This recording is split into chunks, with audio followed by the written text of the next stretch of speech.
Welcome back to the channel, Little Flexers. Thank you so much for clicking on today's video. My name is JW Krewall, aka flexdaddy, and this is the best place to be to learn about the Pokemon TCG and have some fun along the way. Now, the newest set, Paradox Rift, just released, and we have a major tournament coming up, LAIC, which stands for the Latin American International Championships. We've got a couple new archetypes that are really going to shake things up, and a few new cards that are going to be splashed in some already existing decks to make them much better. We're going to talk a lot about that today. Now, this might be relevant to you if you're going to LAIC or you have cups or challenges or other tournaments in this new format, so you won't want to miss what I have to say regarding your favorite deck. Now let's get into the tier list. There are some very cool decks that come out of the Paradox Rift set. I think there's a lot of interesting developments that we're going to see throughout the course of the entire format. But for this first tournament, LAIC and maybe your cups or challenges this weekend, I think there are a few things that are going to hold true. It seems like a lot of players are going to be playing it safe for these tournaments. And what I mean by safe is that we'll likely see a lot of old decks that we've already seen with some new tools. So, for instance, for Gardevoir, that might be Countercatcher and Screamtail. For Chien-Pao, Baxcalibur, that might be the new Iron Hands EX. All that to say, I don't think there's going to be a ton of innovation in terms of new decks outside of maybe Goldango and Roaring Moon. But I do want to cover the decks that I would expect to see at a tournament. And obviously this is not all encompassing, and we might not even touch on your favorite deck, but just know this is where my mind's at heading into this weekend's tournament. I want to take a moment to outline the tiers. So S tier would be a deck that I would expect to win a tournament. This is a tournament winning deck that I would expect to have fantastic matchups across the board. So much so that it's oppressive.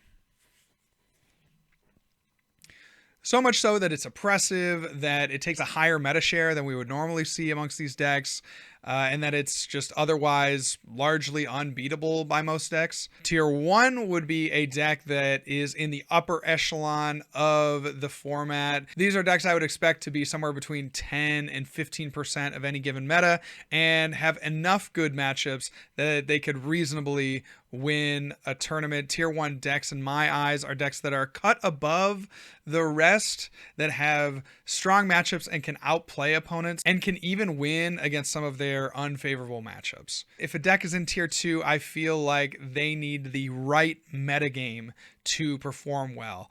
They don't have a lot of the great matchups. Maybe they have polarizing matchups, but they just need a format that allows them to excel. That doesn't mean that they're bad, and that doesn't mean that they're a bad play for your tournaments. It just means that in the right format, they can succeed. And if you hit too many of the wrong matchup, you probably are not going to win. So obviously a little less likely in my eyes for a tier 2 deck to win a tournament over a tier 1 deck. And then tier 3 I'm reserving here for decks that I just don't think have the chance to win a tournament. Now, I could be completely wrong on that. Obviously we've seen decks that I've discounted before or others have discounted before make very deep runs. But for now, tier 3 are reserved for decks that I just cannot see performing at a level necessary to win a major tournament. So starting with our first deck, that is going to be the Charizard Pidgeot. I have this carrying over from its position in last format as a tier 2 deck. Of course, you do get Countercatcher here, but I actually don't think this is the correct way to play Charizard. I think players have been moving away from Pidgeot-based builds more toward the Bibarel. Of course, we get TM Evolution, which is a tool card you can attach, and basically it counts as an attack. You use the attack on the card, and you can find 2 evolutions. So I think that's a little bit stronger to find the Bibarel and a Charmeleon than it is to try to piece together rare candy combos to get both your main attacker and your support Pokemon Pidgeot. So I like this deck. I think it's fine. Charizard is a good play for this tournament. I really like it for this tournament. But I would say Charizard with Pidgeot here at a tier 2 level. Chien-Pao with Baxcalibur. That is a solid tier 1 deck in my opinion. One of the weaknesses from Chien-Pao was that it had a hard time against certain one prize decks because you didn't have a great answer to one prizers. Well, Now you do. Now you have that Iron Hands EX. Now that can take 2 prizes on a 1 prizer, and you can get that set up on your second turn of the game, which is pretty crazy to start taking those 2 prize knockouts starting from turn 2. So you have that Iron Hands EX, obviously very good. You can snipe with the Radiant Greninja. That's another way to take 2 prizes, and you can obviously blow anything up in your path with the Chen Pao. What I love about Chen Pao, absolutely feasts on Charizard-based decks, which is a really good matchup to have, and you give yourself a shot in pretty much every matchup. There's not a matchup that I hate with Chen Pao, except maybe the Miraidon matchup, and we'll get to that in a moment. But Chen Pao seems very well poised heading into LAIC and other Paradox Rift tournaments that I put it here at tier 1.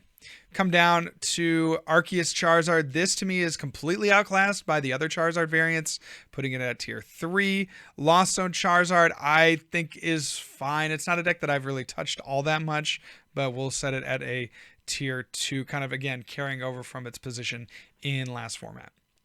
Gardevoir is a major player in this format. I think this is the best deck and one of the decks that I would consider highly. I mean, this would be probably the deck that I would play over the course of the weekend as Gardevoir. I think there is a lot going for Gardevoir. You get a couple new cards. You get the Counter Catcher, which allows you to gust up benched Pokemon on your opponent's side of the field if you're behind on prizes, which is totally cool with Guardy because they're used to playing from behind. You're already playing the Reversal Energy, so playing the Counter Catchers is just a natural extension of a strategy that you're already trying to enact. And you also have the benefit of Screamtail. I think Screamtail is a fantastic card for the deck, especially when combined with some other cards. I mean, Counter Catcher combined with Counter Catcher, you can stall something active and then snipe their bench. Or another card that I really like in Gardevoir right now, which is Avery. You could Avery your opponent's side of the field, and then they're forced into some difficult decisions on what to keep. And then you can just Screamtail the obvious vulnerability that they've left. So, for instance, if it's a Chen Pao deck, for instance, you can just go ahead and Avery. Maybe they just have to keep one of their Baxcalibur, or they have to keep one of their Bibarel.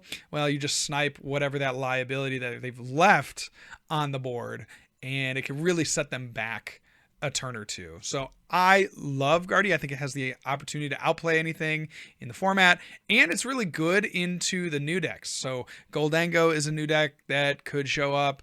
Obviously, Roaring Moon is going to show up in a big way at LAIC, and I think that Gardevoir has the tools to take those decks down, as well as, you know, freeing up some of the space in the deck to be able to counter Path a little more easily. I've been seeing more and more lists play 2 or 3 Worker to be able to get around Path, as well as 2 to 3 Stadium. So one of the biggest weaknesses of Gardevoir Path decks maybe don't hurt as much because you're playing those elevated counts of Path counters. So I really like Gardevoir for this format. I just can't say that enough. If I was going to LAIC, this would be the deck that I would take. It is the deck that I've been telling all my friends to play because it just is that deck right now. Why isn't it in S tier? I do think it has some weaknesses.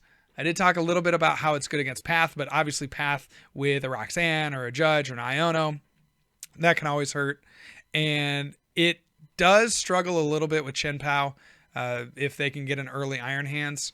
Being able to take 2 prizes on your Curlias and Raltses before you're really even able to get set up is an obvious lose condition. So with that in mind, I think the matchups can be somewhat 50-50 with Gardevoir, maybe just a little bit favored towards Gardevoir, so I can't quite put it in that S tier, but it's one of those decks that does have an answer to every matchup. So if you're able to play the matchup correctly, you can put yourself in more favorable positions. So this is a fantastic deck. I love this deck.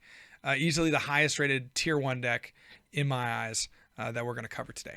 Next man up is Goldango. Goldango is, I've struggled between putting this deck in tier 2 or tier 3. I think this deck is faker than Donald Trump's wig, to be completely honest with you. I think this is a really just a trash option for a lot of players. I think it's not It has seen some success in some online tournaments, but I think that's more of the shiny new toy. I think as tournaments progress in this format, we'll slowly start to realize just how bad Goldango is. But all that said, if things go your way, you can possibly piece together a deep tournament run. I'm like, as I'm saying this, I'm like, there's no way Goldango is going to win. And I frankly don't even think Goldango is going to top 8. I think there are a lot of things that are going against it. First of all, we got to talk about just the deck's core.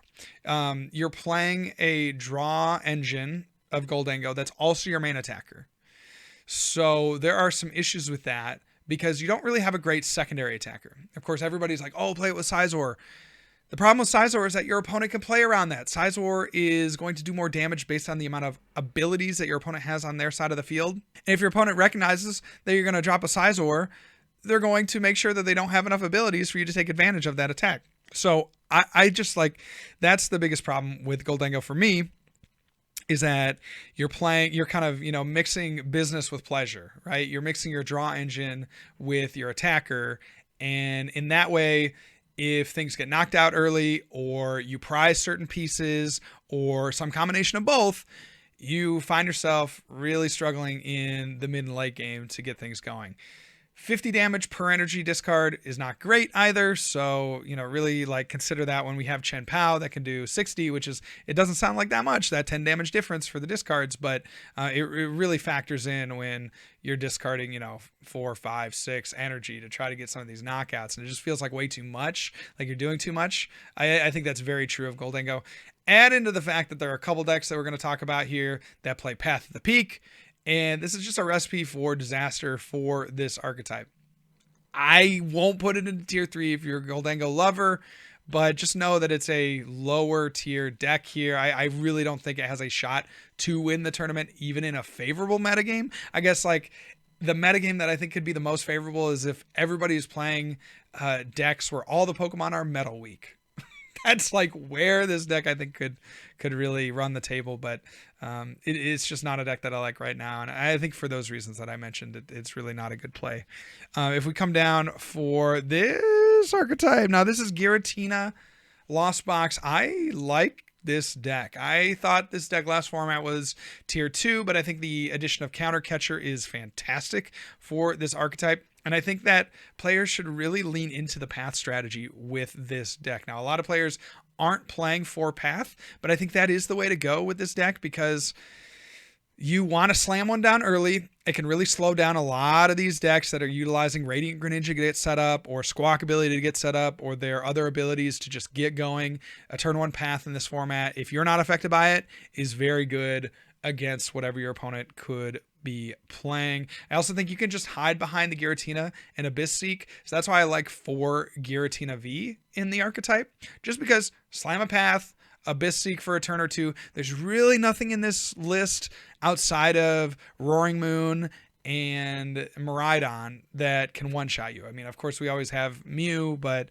Mew with as spread of a metagame as this is right now, I don't think you really, count on Mew showing up in large numbers at any major tournament that you might go to. So I like this archetype a lot. I think Roxanne and Path is a really good combo. Always has been, but then you add in Counter Catcher, and wow, I just think the pieces are coming together for Giratina. I think the metagame is shaping up pretty nicely for it, and it's one of those decks that can really abuse Path, more so than many of the other decks, even that play Path, right? So I like this archetype a lot. It's a tier 1 option for me. Coming in at tier 2 is Urshifu Inteleon. This was always a tier 2 deck, pretty much for its entirety, and I think it actually loses some of the better matchups in the Lost Zone box decks, being I think they'll be a little less highly played. I think things like Lost Zone Dragonite, Lost Zone Charizard, these kinds of decks, with the low HP Pokemon that this archetype otherwise feasted on, I think are not going to be as prevalent. So you also think about, things like Guardy and Chen Pao with Iron Hands coming in and, being able to take 3 prizes on an Inteleon. Wow, that's pretty crazy with the Iron Hands. Or just being able to get up a bunch of Kirlia with the Mirage Step Kirlia and Guardy. Like, I think there are a lot of things that are kind of, as lists are evolving, moving against the Urshifu Inteleon. Not a bad choice. Again, tier 2. Still think it could win the tournament, but things need to fall into place really well for it. Also coming in at tier 2, if you're noticing a trend, again, we have no decks in the S tier. I don't think there's an S tier deck right now. I think there's a lot of decks that are viable, but not a lot of decks that rise to that, they should be, a quarter of the metagame, and they will also perform at that same quarter level. Like, I don't think that we'll see a deck that really comes even close to that in terms of dominance from this format. Now, I could be completely wrong, but I think there are enough decks, enough counters to decks that there really, frankly, isn't an S tier deck for me. Now, Lugia is interesting. Lugia at a tier 2 level, I think things would, again, have to go pretty right for it. What scares me about putting Lugia at tier 1, like I would argue it's been for the majority of its lifetime, is Iron Hands EX. If we expect a lot of Chen Pao, it's really hard to justify putting Lugia at tier 1. But maybe Lugia, especially colorless Lugia, would really struggle. Right now, if we say, okay, Lugia is going to also play Iron Hands, perhaps that helps you out. But I think playing Iron Hands in Lugia is an interesting thought, because you're kind of beating the decks that you were otherwise already beating, like the Lost Box decks. You were kind of already beating those decks anyway. So adding in Iron Hands of your own doesn't really seem like it's that important for the archetype. Could be completely wrong. I am not a Lugia stan. So again, it wouldn't surprise me to see Lugia just really hardcore perform at a tournament like LAIC or over the weekend in these cups and challenges. But I haven't seen the results so far in the online tournaments that have been played already. And I just think that, sure, Lugia players will stay on the deck, but I don't think it's a deck that, again, rises to that level of tier 1. If we come on down to Miraidon, everyone wants to hear what I think about Miraidon, because, of course, I won that regional in Toronto with my Miraidon deck. Miraidon gets Iron Hands as well. Some people play it with Iron Hands, some people play it without. But regardless, put them both in that tier 2 zone. Now, why do I have them in tier 2? I thought last format Miraidon was a tier 1 threat. I thought Miraidon was easily it had, I guess, the third best turn 1 attack. If you say Cramorant and then Meloetta would be number 1 and 2, or 2 and 1, however you want to look at it. And then the Miraidon / Raikou, whatever attack you got off in the electric deck, was the third best attack, going second in the game. I think that is a little less important. What do I mean by that? Well, let's take a look at some of these decks that otherwise get faster. Let's think about Guardy, that is leaning heavily into the Mirage Step strategy. That's always going to be tough. That was tough last format for Miraidon to deal with. And now even more so. Now even more so with the Scream Tail that can one-shot things. Now even more so with the Counter Catcher. The Guardy matchup is a little trickier with those cards in the format. We also think about something like Charizard. Okay, yeah, Charizard could be a little bit better, but the TM Evolution, it exists now in the Paradox Rift format. And so you're getting that deck a little bit more consistent. You're less able to prey on their slow starts. And that's really what Miraidon aims for. So that said, I do like Iron Hands in the list. I think that the list that I've seen that has a Raihan and 1 double turbo is very good. But I don't view Miraidon as the tier 1 threat that I did last format. You do still have a fairly favorable matchup in Chen Pao, but you never love to see Giratina, especially Giratinas that play 3 or 4 path. And Guardy, I think, is a little bit harder now with how the lists are constructed. One deck that I am really excited to talk about is Roaring Moon. So Roaring Moon, I also see as a tier 2 deck. I was hovering between tier 1 and tier 2. Why? Roaring Moon is one of those decks that it gains such a major advantage if on the first turn that it can attack, it attacks, and it attacks for a meaningful knockout. And what do I mean by meaningful? It attacks for a 2-prize knockout, right? Because if it can attack for a 2-prize knockout on the first turn that it can attack, then it should hopefully be able to trade pretty favorably heading into the late game. Now, the problem with the Roaring Moon is that I just don't find that happening very often, or if you're playing against a 1-prize deck that can counter, with a slew of 1-prizers, let's say a Guardy deck can play their Shining Arcana Gardevoir and one-shot your Roaring Moons. That is an issue. I think that this will be one of the most played decks at LAIC, but frankly, I don't think it is one of the best decks. I think it's going to have a very poor conversion rate relative to how much it's played. I think it's for the reason that I first stated, which is it's kind of tough to beat 1-prize decks. And then secondly, I don't think players will have good lists for it. So with those combined, those two reasons, I'm putting the Roaring Moon at tier 2. Happy to be wrong on this one because obviously it's early, but I just don't see Roaring Moon as being that deck that's like, oh yeah, it's a world beater, because it does have those really bad matchups. Lost Box decks don't seem the greatest for it. Gardevoir seems horrible for it. So I can't in good conscience put Roaring Moon at tier 1. You might be screaming at me in the comments. Just let me know down there kind of what you think about Roaring Moon. Tier 2 for me for now. Lost Box decks, tier 2 easily. I think Charizard with the TM Evolution, tier 2. Won't go too far into that other than it's a lot easier to stream attackers, which is one of the big problems of Charizard. If you had an opponent that could, one-shot your main attacker and then you didn't have another one set up, then things are going to go downhill really quickly. So Charizard with TM Evolution, I think that's the best way to play Charizard. And that's the way I'd play it if I was heading to a tournament this weekend. But I still don't think that it's, to the level of a world beater deck that I would put in tier 1. We have Entei with the Iron Valiant. That is a tier 3 deck in my opinion. I don't think that this has the legs. None of the Iron Valiant decks, in my opinion, have the legs to win a major tournament. So I'm going to put them down there for now. Always have Mew on that tier 2 level. Put that there. So pretty much any variant I think is tier 2 at this point. Certainly I don't love the Fusion Strike variant, but I think it is a little bit better than the DT variant. And that's because you are more easily able to trade into those 2-prize decks like a Roaring Moon. Or if you can get a quick Meloetta, you can just run over some of these 2-prize decks.